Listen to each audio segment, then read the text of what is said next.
When they're the ones who are bullied, it's a big deal. And it changes their lives, because I see adult women now who never spoke up. And then they end up in relationships where they're being abused as well. And so until they learn how to speak up for themselves, they will continue to be victims.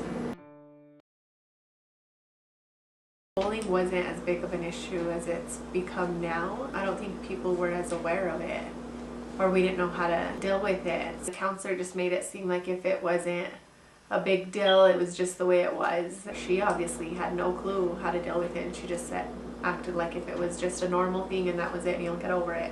She was not very compassionate, even that I went to her to ask for help. That was hard, I think, because going to go ask for the help and not receiving any, not even compassion.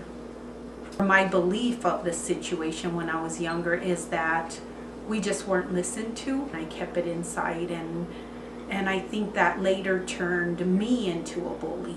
And I do remember at one point feeling, so weak. I actually never talked to anyone about it. I felt like I couldn't go anywhere because her friends would find me or whatever, because that's how she made it seem in her messages on Facebook. After all of that, because I fought back and I didn't tell anybody about it, I got suspended, which I don't think that's fair, because I was forced to fight. I didn't want to fight her. She came up to me, and it was either me fight her one-on-one or me get jumped by her and a couple other girls.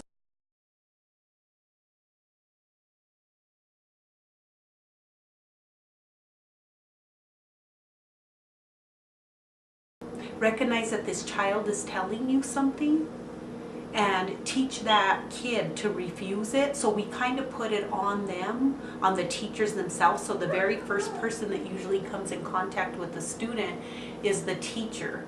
And so if they've gone to this teacher, the teacher would fill out these reports that they've recognized, and again, they assess the child's feelings. What are you feeling? Thank you for coming to me. You did the right thing. They teach the child to refuse. And in teaching a child to refuse, they have to feel strong enough and that they're safe enough to say stop or don't.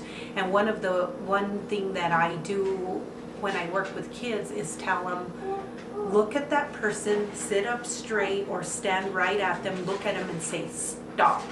And wait 3 seconds and walk away, because you don't want them to sit there and say stop and then do a stare down, because that might turn into a fight. But you want to teach them the right skills to stand up for themselves. And like I said, a lot of these kids, I'll ask them, show me what you do, and they're like, stop.